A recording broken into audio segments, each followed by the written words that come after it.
Al-Habib Abdurrahman bin Muhammad As-Saggaf. Beliau adalah punya kebun yang cukup besar, kebun kurma.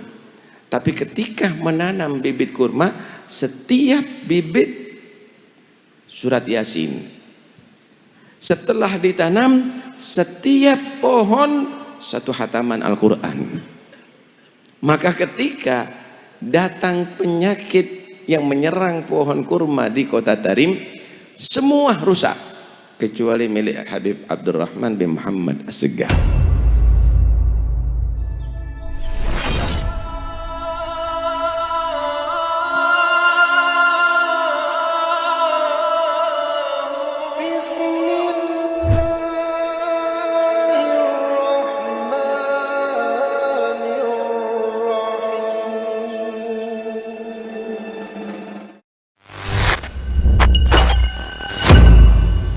Bismillah, walhamdulillah, wassalatu wassalamu ala rasulillah Sayyidina Maulana Muhammad bin Abdullah wa ala alihi wa sahbihi wa man walahu, la hawla wa la quwwata illa billah, amma ba'd.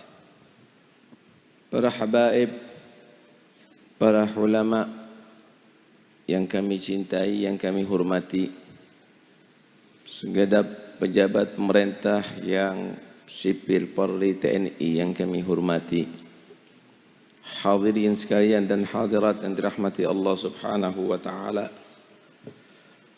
Rindu sekali dengan acara seperti ini, dan ini adalah satu cara untuk menghibur hati, mendekatkan diri kepada Allah dengan lewat orang-orang yang dicintai oleh Allah.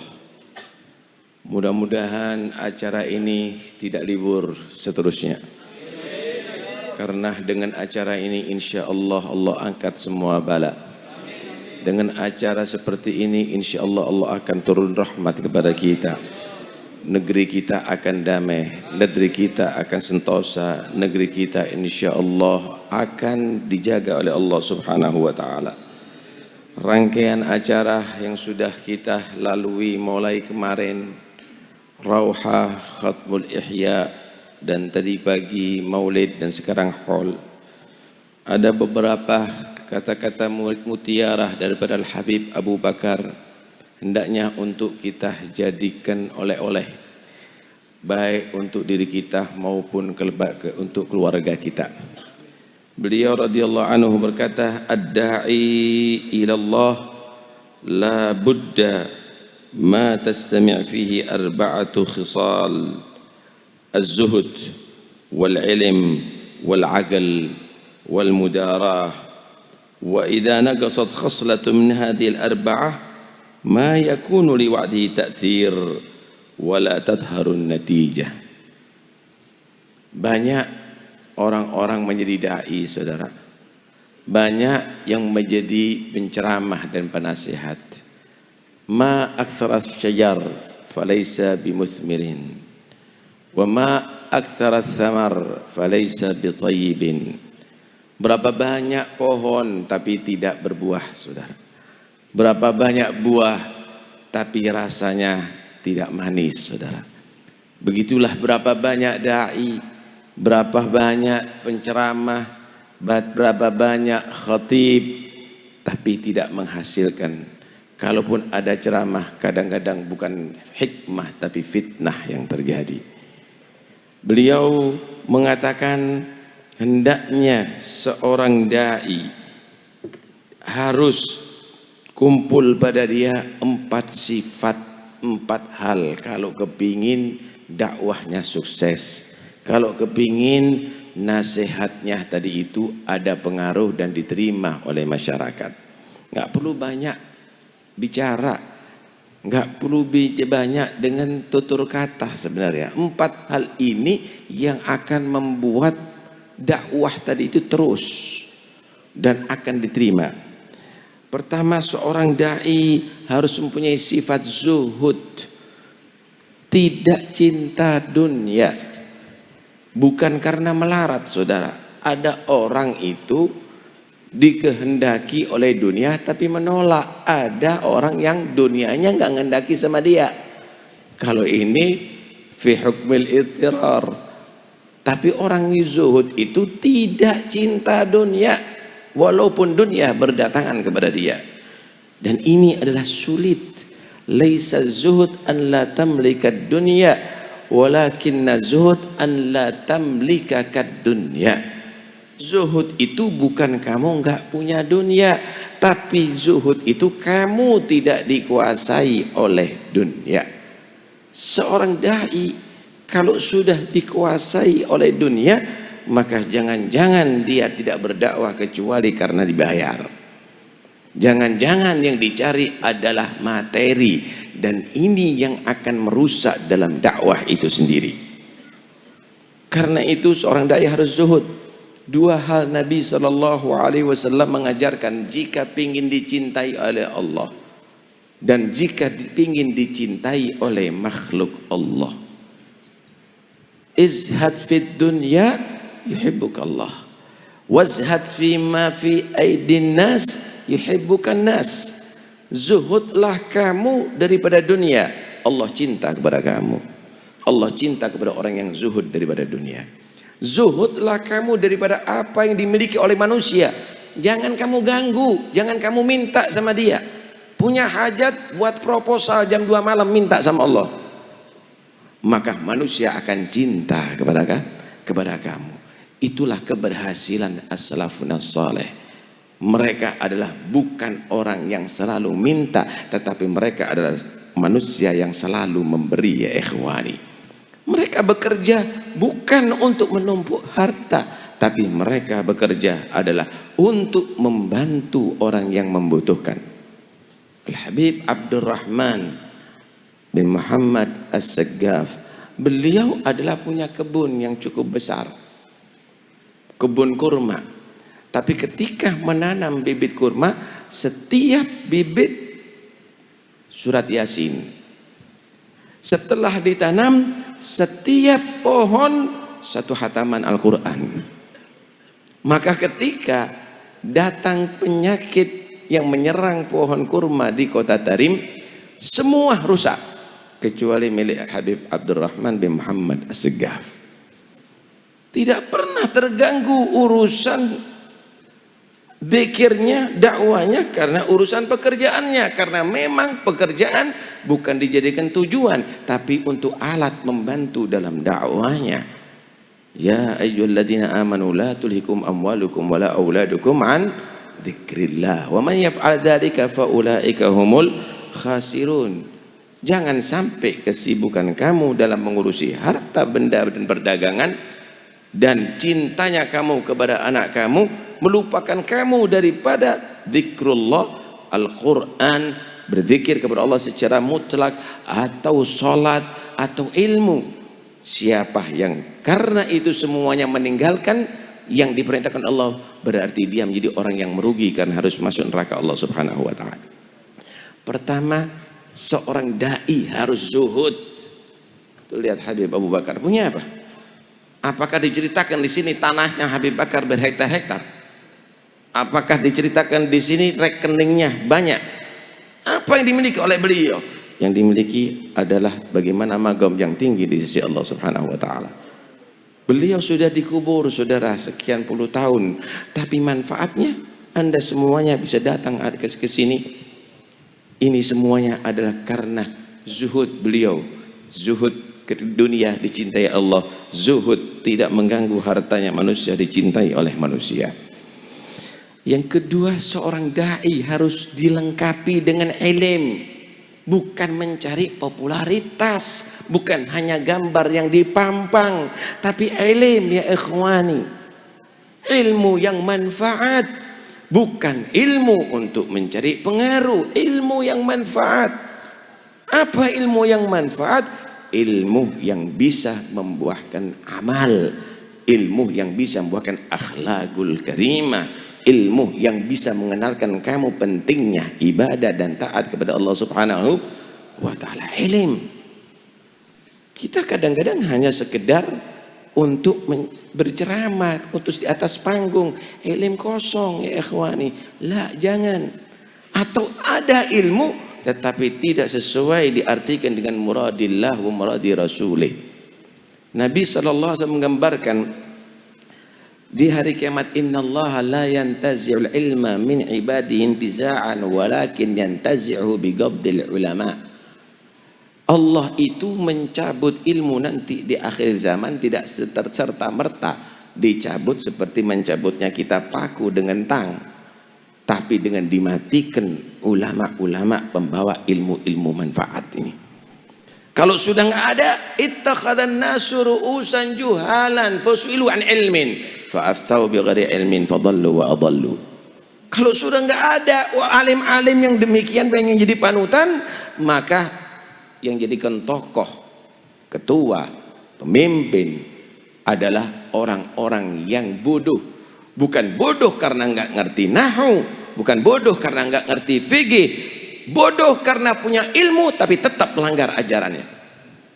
Saudara, kalau ada kabel dan di situ tertulis dan awas kabel tegangan tinggi, dipegang sama orang buta, mati wajar. Dipegang orang yang gila, mati wajar. Dipegang sama anak kecil, mati wajar. Tapi dipegang sama orang yang punya ilmu tinggi, tahu dengan tulisan dan tanda itu, dipegang mati. Ini yang nggak wajar, saudara. Kira-kira mana yang paling bodoh? Yang terakhir ini adalah yang bodoh, saudara. Begitulah yang akan terjadi di akhir zaman. Pemimpin-pemimpin, tokoh-tokoh adalah orang yang bodoh. Tahu haram menjadi pelaku haram, tahu wajib menjadi peninggal wajib. Kalau ditanya tentang ilmu, dijawab tentang dengan nafsunya. Gola gila. Ada ulama, ada pendapat, ada imam syaitan, ada imam iblis, masuk semuanya. Hanya sekedar untuk muwafaqati nafsi. Zuhud, ilmu. Kemudian yang berikutnya, beliau menyatakan seorang dai harus mempunyai al-aqal, akal, cerdas. Seorang dai harus cerdas. Kun kat tabibil hadik yatrahud dawa fi mawdi'id da, kata Nabi Isa. Jadi orang alim itu seperti dokter yang pandai. Dia tadi itu nggak asal-asalan kasih obat. Dilihat obat ini diberikan kepada siapa, dosisnya seberapa, tanya umurnya bagaimana, kemudian timbangnya bagaimana, baru ditentukan obatnya, sakitnya apa. Begitu, jangan anak kecil obat orang besar jadi racun, nggak ada manfaat, malpraktek namanya. Begitu juga ustadz alim, inti nggak usah ngajari hakikat, orang nggak bisa wudhu kok. Mau tampil, mau disebut inti seorang orang yang arif billah. Jangan, berikan ilmu itu sesuai dengan yang dibutuhkan oleh orang-orang yang di hadapan kamu. Orang awam ini nggak perlu macam-macam. Orang awam ini bawa dia taat kepada Allah, tobat dari maksiat kepada Allah Subhanahu wa taala, membersihkan hati. Selesai. Nggak usah inti bingung yang lainnya dulu. Biar bisa bersatu nih umat. Kemudian yang keempat adalah al-mudarah. Orang itu, saudara, di dalam bersikap harus tahu siapa yang ia hadapi. Oh, yang dihadapi adalah pejabat. Cara nasihatnya jangan disamakan dengan orang yang ada di pasar. Oh, orang yang kaya. Cara membimbingnya jangan disamakan dengan para petani. Oh, petani, jangan cara mendidikan, jangan cara berdakwanya seperti Anda ada di universitas. Harus Anda mengetahui itu. Sehingga ketika empat hal ini terjadi pada seorang dai, maka insya Allah akan nampak hasilnya. Kalau tidak, kata Habib Abu Bakar, kalau kurang ini, saudara, maka tidak akan nampak hasil dalam dakwahnya. Dia akan ditolak dalam dakwahnya. Tuh lihat bagaimana cerdasnya Habib Abu Bakar. Sebenarnya bukan mimbar dakwah itu, saudara. Lihat Habib Abu Bakar. Abu Bakar tidak di atas mimbar berdakwah. Diamnya Habib Abu Bakar dakwah. Diamnya dakwah. Berapa banyak orang yang maksiat bertobat setelah memandang Habib Bakar. Pandangannya dibilang tadi dakwah, bahkan pandangannya bisa menyampaikan kepada Allah Subhanahu wa taala. Kenapa? Nih, hatinya luar biasa. Ini sudah mendarah daging kepada beliau, khusyuknya, zuhudnya, ilmunya, tawadhu'nya mendarah daging pada beliau Al Habib Abu Bakar. Sampai bukan hanya menjadi orang yang cinta kepada Rasulullah, menjadi orang yang dicintai oleh Nabi. Saudara, kita kalau cinta ziarah ke kota Madinah, tapi bagaimana tadi ceritakan Nabi datang ke rumah Al Habib Abu Bakar, berpelukan dengan Al Habib Abu Bakar. Jangan Anda alergi. Nabi meninggal jasadnya, tapi rohnya tidak meninggal, rahmatnya tidak meninggal. Dengarkan hadis sahih, Nabi menyatakan, man ra'ani fil manam fasayarani fil yaqadhah. Siapa orang yang melihat aku dalam mimpi bakal melihat aku dalam keadaan yaqadhah. Tahukah Anda, yaqadhah di sini bukan di akhirat. Kalau di akhirat semua akan bisa melihat kepada Nabi, enggak mimpi pun bisa ketemu. Tapi itu di dunia, saudara. Minimal ketika dia dalam sakaratul maut, dia akan bertemu dengan Nabi untuk membantu dia mati ke dalam husnul khatimah. Karena itu punya cita-cita yang tinggi ya ikhwani. Jangan hanya punya mobil mewah, harta yang banyak, punya cita-cita yang tinggi, punya makam di sisi Allah. Kalau kita menjadi orang yang gagal, ayo anak-anak kita mohonkan mudah-mudahan jadi seperti Habib Bakar, jadi salaf-salafnya kita. Apa yang kita minta selama ini? Hanya kekayaan, hanya toko, hanya jabatan sementara. Wakif magamnya datuk-datuk kita nggak kita capek, nggak kita rasakan, dan itu kita turunkan kegagalan kepada anak-anak kita. Mahadil ghabawah. Ini kebodohan model apa yang terjadi pada diri kita ya ikhwani. Syarafuna adalah seperti mereka, ahlul ilm, ahlul wilayah, ahlul istiqamah, ahlul ibadah. Mereka orang yang hebat-hebat. Itu kemuliaan kita.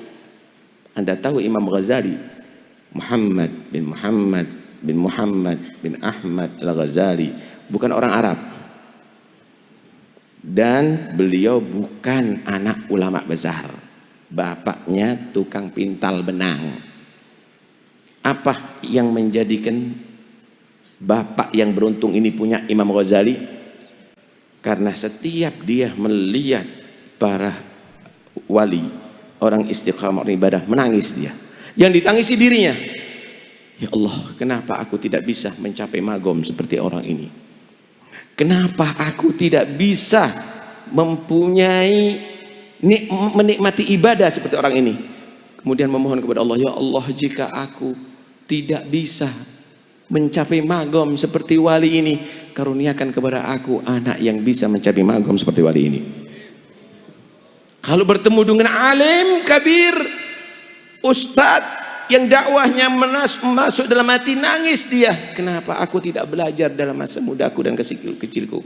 Kemudian memohon kepada Allah, ya Allah, kalau aku tidak bisa menjadi alim yang bermanfaat, karuniakan aku anak yang menjadi alim pewaris nabimu dan bisa nasihat kepada ibumu. Akhirnya dikasih dua anak. Yang pertama Muhammad Al-Ghazali, tokoh sufi yang semua kitabnya Masya Allah ada di mana-mana dan dicintai oleh seluruh habaib pada setiap generasi. Yang kedua Imam Ahmad, seorang dai, ribuan orang maksiat masuk Islam, ribuan orang kafir masuk Islam, ribuan orang maksiat bertobat kepada Allah Subhanahu wa taala. Habib Ali bin Muhammad bin Husain Habsyi, pada masa kecilnya, kalau beliau melihat orang yang arif, lari ke ibunya, ibu saatnya ibu memohonkan untuk Ali. Angkat tangannya ibu, mohonkan kepada Allah. Apa yang aku mintakan? Mintakan kepada Allah, Ali anakmu bisa menjadi wali seperti fulan. Kalau ketemu dengan alim, lari kepada ibunya, ibu saatnya memohonkan kepada Allah, mintakan untuk anakmu Ali. Apa yang aku mintakan untuk engkau wahai anakku? Mintakan kepada Allah Ali anakmu untuk menjadi alim seperti fulan. Pernahkah anak kita menangis untuk itu? Apa yang kita didik kepada anak-anak kita ya ikhwani? Pernahkah kita mau menangis kepada Allah memintakan anak-anak kita untuk itu? Hanya ilmu apa yang kita kepingin anak kita ahli matematika tapi nggak bisa muhasabatun nafas. Anak kita kepingin jadi dokter tapi nggak kenal wudhu, kadang-kadang sholat. Karena itu sekarang saatnya Anda ada di depan Habib Abu Bakar. Mohon berkat Habib Bakar, mudah-mudahan anak kita bisa menjadi pewaris salafnya kita.